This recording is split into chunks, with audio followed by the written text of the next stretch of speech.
तो सद्गुरु, आप हमें जो बता रहे हैं उनमें से एक या दो ऐसी चीज़ें बताइए जो हम कल कर सकते हैं, which will जिनसे हमारी जागरूकता, धारणा और विचारशीलता बढ़ेगी। ओह, तो आप कुछ घर ले जाना चाहती हैं? जी, एक तरह से, पर कुछ ऐसा जो हमेशा बना रहे, ना कि ऐसा जो छूट जाए। क्योंकि हमने आपसे बहुत सी चीज़ें सुनी हैं, हमने बहुत कुछ सुना है और मैं सोच रही हूँ कि कल मैं नया क्या करूँगी। देखिए, 26 अक्षर वाले एबीसी को सीखने के लिए कम से कम अगर आपने भारतीय भाषाएं सीखी होती तो 54 अक्षर होते हैं। सिर्फ 26 अक्षरों को ठीक से लिखने में आपको कितना समय लगा? उन्हें सही क्रम में लिखना और उन्हें अपनी मर्जी से इस्तेमाल करने में कितना समय लगा? ओह, मैं आज भी सीख रही हूँ। काफ़ी समय लगा। कम से कम 3-4 साल हाँ। न्यूनतम। वाक्य बनाना और उनका मनचाहे तरीके से उपयोग करने के लिए शायद 12-15 साल की शिक्षा लगी होगी। हाँ, तो आपने केवल कुछ शब्द सीखने के लिए इतना कुछ किया। Word craft. पर अपने अस्तित्व की मौलिक प्रकृति के बारे में कुछ जानने के लिए जो आपको नए आयाम में ले जा सकता है, आप उसे 2 मिनट में जानना चाहते हैं। इतनी नाइंसाफी क्यों? नहीं, मैं 2 मिनट में सिर्फ शुरू करना चाहती हूँ। ठीक है, तो शुरू कैसे करें? बस इतना कीजिए। आज बिस्तर पर जाने से पहले हर घंटे खुद को याद दिलाइए, अभी 8 बजने वाले हैं। It's going to be 8 o'clock. 8 o'clock, remind yourself, wow, I'm still alive. 8 बजे खुद को याद दिलाइए, वाह, मैं अब भी जीवित हूं। नहीं, हंसिए मत। आज रात सोने वाले कई लोग कल सुबह नहीं उठेंगे। धरती पर 10 लाख से ज्यादा लोग कल सुबह नहीं उठेंगे। कल सुबह मान लीजिए आप जाग गए। हाँ, किसे पता है? आप हमेशा सोचते हैं मैं नहीं मरूंगा, कोई और मरेगा। भयंकर बात है। कल सुबह अगर आप जाग जाएं तो पहले जांच लें, क्या मैं वास्तव में जाग गया? जिंदा हूं? मैं अब भी जिंदा हूं। वाह, आपको कुछ भी करने की जरूरत नहीं है। चिल्लाना मत, कम से कम एक बड़ी मुस्कान। ठीक है, मैं अब भी जिंदा हूं। 10 लाख से अधिक लोग आज सुबह नहीं उठे, पर यहां मैं जिंदा हूं। शानदार है या नहीं? आपके जीवन में सबसे बड़ी बात क्या है? आप अभी जीवित हैं। तो आप कल सुबह जिंदा रहें तो बस एक मुस्कान। वाह। फिर शायद आपके जीवन में 2, 3, 4 लोग हैं जो आपके लिए बहुत मायने रखते हैं। बस उनकी जांच करें। वो और वो और वो और वो जीवित हैं। सभी जीवित हैं। बहुत अच्छा। अगर आज रात 10 लाख लोग मारे गए, जो हर रात होता है, तो कम से कम 1 करोड़ लोगों ने किसी ऐसे व्यक्ति को खो दिया जो उन्हें प्रिय है। पर उनमें से कोई भी ऐसा नहीं है जो आपको बहुत प्रिय है। शानदार है या नहीं? एक और बड़ी मुस्कुराहट। किसी को बताना मत, बस मुस्कुराएं। ठीक है? ग्रेट। सुबह 8 बजे। वाह, 8 बज गए। अब भी जिंदा हूं। हर 1 घंटे बस ऐसा करें। ठीक है? हर 1 घंटे बस खुद को याद दिलाएं, चेक करें। कृपया ऐसे समझें, अगर आप ईश्वर के बारे में सोचते हैं तो आप भ्रम में पड़ जाएंगे। जब आप अपनी मृत्यु के बारे में सोचते हैं, सिर्फ तभी आप वाकई इस जीवन की प्रकृति जानना चाहेंगे। जब आप जानते हैं कि आप अभी हैं और कल सुबह आप जा सकते हैं, तब आप जानना चाहेंगे ये क्या है, ये है क्या? मैं अभी जिंदा हूं, पर कल सुबह जा सकता हूं। इतने सारे लोग जो बिल्कुल ठीक हैं अचानक चले जाते हैं। विश्वास नहीं होता कि वो कहां चले गए। आपने इसके बारे में 10 मिनट सोचा और फिर आप बिजी हो गए। आपको एसएमएस भेजना था, मेरे पिता मर चुके। पर खुद को अपनी मृत्यु की याद दिलाएं। इस सवाल को गहरा होने दें। अगर आप इसे हर पल कर सकते हैं तो यह बहुत अच्छा है। अगर आप नहीं कर सकते तो कम से कम हर घंटे अपने आप को याद दिलाएं कि आप नश्वर हैं। आप अमर नहीं हैं, आप नश्वर हैं। अगर आप जानते हैं कि आप नश्वर हैं, तो अचानक आप कुछ दिनों में देखेंगे आपके पास बेकार की बकवास करने का समय नहीं होगा। आप सिर्फ वही करेंगे जो आपके जीवन के लिए वाकई मायने रखता है। आपके पास किसी के साथ कोई बकवास करने का समय नहीं है। आपके पास केवल वही चीजें करने का समय होगा जो आप करना चाहते हैं, जो आप वाकई अपने जीवन में करना चाहते हैं, और उसके अलावा कुछ नहीं। और यही आपको करना चाहिए क्योंकि समय बहुत सीमित है। मैं चाहता हूं कि आप जानें कि ये एक छोटा जीवन है। अगर आप एक खुश व्यक्ति हैं तो, अगर आप एक दुखी व्यक्ति हैं तो निश्चित रूप से एक लंबा जीवन है। तो अगर आप खुश हैं और अगर आप 100 साल भी जीते हैं तो ये बहुत छोटा है। अगर आप दुखी हैं तो आप कितना लंबा जीवन जिएंगे आप जानते हैं। तो ये बहुत ही छोटा जीवन है। आपको उसके अलावा कुछ भी नहीं करना चाहिए जो आपके लिए वाकई मायने रखता है ना? हाँ या ना? पर आप इतनी बकवास कर रहे हैं जिससे आपका कोई लेना देना नहीं है, बस इसलिए कि आपको लगता है कि आप अमर हैं।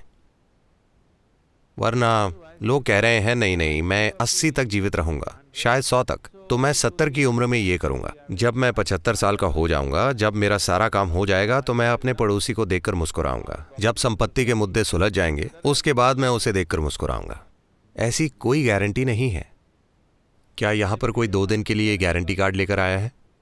नहीं। आप कल सुबह मर सकते हैं। मैं ये नहीं चाहता। मैं आपको लंबी उम्र का आशीर्वाद देता हूं, पर यह संभव है ना? हर दिन ये 10 लाख लोगों के साथ हो रहा है। तो कल सुबह क्या आप या मैं नहीं जा सकते? मैं पूछ रहा हूं, हाँ या ना? If you are conscious of your mortality, becoming aware will naturally happen. अगर आप अपनी मृत्यु के प्रति सचेत हैं तो जागरूक होना स्वाभाविक रूप से होगा, क्योंकि जीवित रहने का महत्व खिल उठेगा। आपने सभी प्रकार के शब्दों का उपयोग किया जो अमेरिकी तट से आए हैं, माइंडफुलनेस, जागरूकता, मानसिक सतर्कता। नहीं, आपको इन चीजों में फर्क करने की आवश्यकता है। मानसिक रूप से सतर्क रहने से आप जीवन बेहतर तरीके से चला पाएंगे। अगर मैं मानसिक रूप से सतर्क हूं तो मैं बेहतर ड्राइव कर सकता हूं, अपना काम बेहतर कर सकता हूं, कुछ और बेहतर कर सकता हूं। ये जीवन चलाना है। जागरूकता जीवन चलाने के बारे में नहीं है। जब मैंने आपसे पहला सवाल पूछा कि आप कैसे जानते हैं कि आप यहाँ हैं, आपने कुछ सोचा और फिर आपने कहा मैं सचेत हूँ। केवल इसलिए कि आप जागरूक हैं, आप जीवित भी हैं। आपका जीवन जागरूकता है, आपकी जागरूकता ही जीवन है। सवाल केवल ये है कि कितना जागरूक। बहुत से लोग सोचते हैं कि अगर वे 50% जीवित हैं तो ये काफी अच्छा है। हाँ, आप 50% पर जी सकते हैं, पर आपको ये समझने की जरूरत है, अगर हम किसी को यातना देना चाहते हैं, अगर आप किसी को यातना देना चाहते हैं तो आप क्या करेंगे? आप उन्हें मार देंगे। मान लीजिए कि आपको नरक में रोजगार मिला, मान लीजिए आपको लोगों को प्रताड़ित करने का काम दिया गया, तो आप क्या करेंगे? मार डालेंगे? हेलो? नहीं, उन्हें आधा जीवित रखेंगे।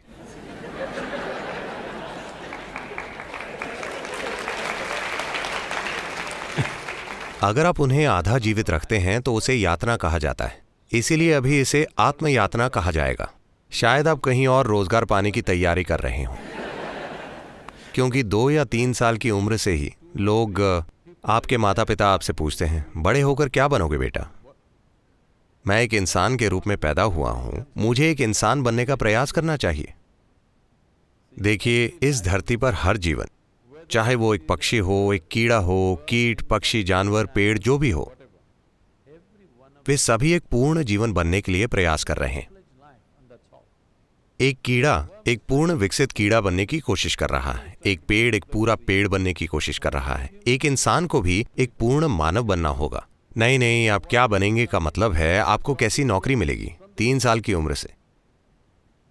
ये पागलपन इस वजह से आया है क्योंकि इस देश की पिछली शताब्दी इतनी गरीबी में गुजरी है, लोग इतने वंचित रहे हैं। उन्हें लगता है कि अगर उनके पास नौकरी नहीं होगी तो वे खा नहीं पाएंगे। ये एक गरीबी से भरी चेतना से आता है। हमें आगे बढ़ना होगा। वो पीढ़ी गई। अभी अगर आपके दिमाग की कुछ कोशिकाएं काम कर रही हैं तो आप जीवन चला सकते हैं। आपको किसी डिग्री की जरूरत नहीं है। अगर आपके दिमाग की कुछ कोशिकाएं काम कर रही हैं तो आप जीवन चला सकते हैं। आज ये कोई मुद्दा नहीं है। एक समय ऐसा था जब ऐसा ही था, अब ऐसा नहीं है। इसे बदलने का समय आ गया है। सवाल ये है कि आप कैसे जिएंगे, ना कि आप क्या बनेंगे। आपके जीवन का अनुभव कैसा होगा? क्या ये चरम अनुभव बन जाएगा या ये सिर्फ एक औसत बकवास होगा? यही सवाल है। क्योंकि जब आप इंसानी रूप में आते हैं तो कुछ भी होता है वो काफी नहीं होता, कुछ और होने की जरूरत होती है। हाँ या ना? शायद आप सोचें कि आप अलग अलग काम कर रहे हैं। जो आदमी मंदिर जाता है, जो बार में जाता है, जो काम पर जाता है, जो दुनिया पर विजय पाने के लिए जाता है, every one of them is just seeking a larger slice of life. वे सभी बस जीवन का एक बड़ा अनुभव चाहते हैं। कुछ लोग मॉल जाते हैं, कुछ लोग पीडीएस जाते हैं। जैसे कुछ लोग सोचते हैं कि मंदिर में फ्री में मिल जाएगा, इसीलिए वे वहां जाते हैं। कोई दुनिया को जीतने के लिए जाता है, कोई शॉपिंग के लिए जाता है। ऐसा क्या है जो आप पाने की कोशिश कर रहे हैं? ये बस जीवन का एक बड़ा अनुभव पाने की कोशिश है। पर अगर आप अपने पास पूरी दुनिया भी इकट्ठी कर लें, तब भी कोई फर्क नहीं पड़ेगा। आपको बड़ा अनुभव नहीं मिलेगा। आपको बड़ा अनुभव तभी मिलेगा जब आपके देखने की क्षमता बढ़ाई जाएगी। अगर आपकी अनुभव करने की क्षमता नहीं बढ़ती, तो आपके आसपास सब कुछ हो सकता है, फिर भी आपका अनुभव वैसा ही रहेगा। आधुनिक जीवन बस यही है। किसी भी दूसरी पीढ़ी के पास हमारे जितनी चीजें नहीं थी। आज ज्यादातर घर गोदाम जैसे दिख रहे हैं, क्योंकि उनकी खरीदारी इतनी है, वे ये नहीं जानते कि सामान कहाँ रखा जाए। सब कुछ लोगों के ऊपर गिर रहा है। लोगों के लिए जगह नहीं है, घर चीजों से भरा है। पर क्या इससे खुशी मिली है? नहीं। आप अपना भीतरी अनुभव बाहर से तय नहीं कर सकते हैं, इसे भीतर से होना होगा। और आपका अनुभव जितना बड़ा है, आपका जीवन भी उतना ही बड़ा होगा, ना कि उतना जितना सामाजिक रूप से दूसरे लोग सोचते हैं। ये सामाजिक रूप से फायदेमंद हो सकता है, पर यह जीवन के संदर्भ में काम नहीं करेगा। इसीलिए जब हम जागरूकता शब्द कहते हैं, तो हम जीवन के जरूरी हिस्से की बात करते हैं। क्योंकि आप जागरूक हैं, सिर्फ इसलिए आप जीवित भी हैं। क्या ऐसा नहीं है? हाँ। अब सवाल ये है कि कितने जीवित? अगर उदाहरण देना हो तो अभी ये रोशनी मुझे अंधा कर रही है। अब अगर आप वोल्टेज कम करें तो ऐसा होगा, ये बस उतना ही प्रकाशित करेगा। लेकिन वे चाहते हैं कि बस कुछ रोशनी हो जाए, इसलिए उन्होंने वोल्टेज बढ़ा दी। इसलिए अगर आप वोल्टेज कम करेंगे तो आप केवल इतना ही देखेंगे। अगर आप इसे बढ़ाएंगे तो आप उतना देखेंगे। अगर आप इसे वाकई बढ़ा देंगे तो आप पूरा हॉल देखेंगे। जागरूकता ऐसी ही है। आप कुछ इसलिए जानते हैं क्योंकि आप जागरूक हैं। अगर आप थोड़ा और अधिक जागरूक हो जाते हैं तो आपको कुछ और पता चल जाएगा। और अधिक जागरूक होंगे तो कुछ और। ये सभी शब्द जुड़े हुए हैं। प्रज्ञ, गुरु शब्द, ये सभी चीजें जुड़ी हुई हैं। क्योंकि प्रज्ञ का अर्थ है आप सचेत हैं।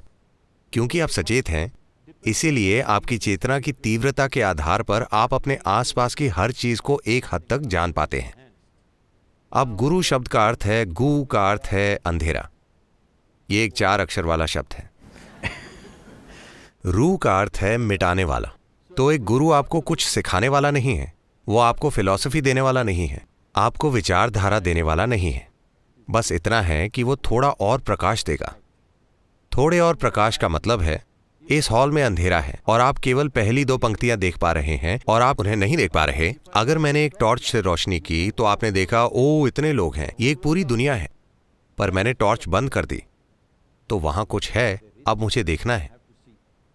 मुझे क्या करना होगा? मुझे अपनी खुद की एक टॉर्च चाहिए। ठीक है, यही काम है।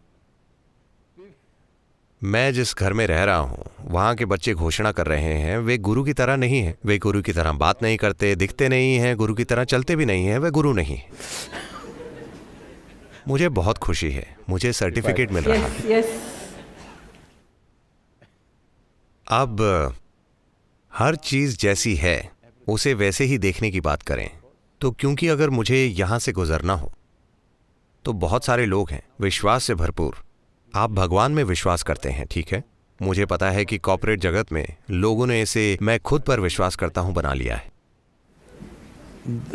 Which is somewhat misplaced, but that's okay. दोनों गलत हैं। वे अलग अलग तरह का असर डालते हैं।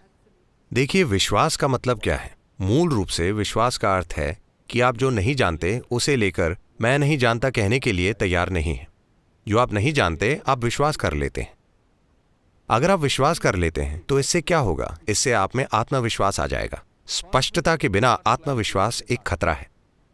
अभी मान लीजिए मैं इन लोगों को नहीं देख सकता, मेरी नजर साफ नहीं है, पर मुझे बहुत विश्वास है मैं इन लोगों के बीच से गुजरने वाला हूं। आप जानते हैं कि मैं क्या करूंगा? मैं हर किसी पर कदम रखूंगा और जाऊंगा, क्योंकि मेरे अंदर विश्वास है। ऐसे कई लोग हैं। अगर मेरी नजर स्पष्ट है तो मैं बिना किसी को छुए यहां से निकल जाऊंगा। अगर मेरी दृष्टि स्पष्ट नहीं है और मुझे कोई विश्वास नहीं है तो मैं पूछूंगा, कृपया कोई मुझे रास्ता दिखा सकता है? पर अब मेरे पास कोई स्पष्टता नहीं है पर मुझे विश्वास है। ये एक विनाशकारी प्रक्रिया है। इसीलिए ईश्वर पर विश्वास करना, खुद पर विश्वास करना या किसी भी चीज पर विश्वास करना, ये एक झूठी बात है। आप खुद से झूठ बोल रहे हैं ऐसी चीज के बारे में जिसे आप जानते नहीं। Right, right. What is the problem? What I know, what I do not know, I do not know. What is the problem with this? समस्या क्या है? जो मुझे पता है पता है, जो मुझे नहीं पता नहीं पता। इसमें क्या परेशानी है? अगर इतनी ईमानदारी आपके जीवन में आ जाती है, बस ये समझ लीजिए, मैं जो जानता हूँ वो जानता हूँ, जो मैं नहीं जानता नहीं जानता। मैं किसी चीज पर विश्वास नहीं करता, ना ही किसी चीज पर अविश्वास करता हूँ। मैं हर चीज को देखने के लिए तैयार हूँ। आप एक समझदार इंसान बन जाएंगे और हर एक घंटे में आप खुद को याद दिलाएं कि आप नश्वर हैं और एक मुस्कुराहट के साथ खुशी मनाएं कि आप अब भी जीवित हैं। आप देखेंगे कि आपके साथ चमत्कार होंगे। So even अरे रुको रुको, 8 बज गए हैं। नहीं नहीं नहीं नहीं, हमारे पास और समय है, और समय है। मैं ये नहीं नहीं, मैं वो नहीं कह रहा हूँ। 8 बज गए हैं, अब भी जीवित हैं। वाह, हम सभी जीवित हैं that's और the मिलकर collective जश्न मना रहे celebration. हैं।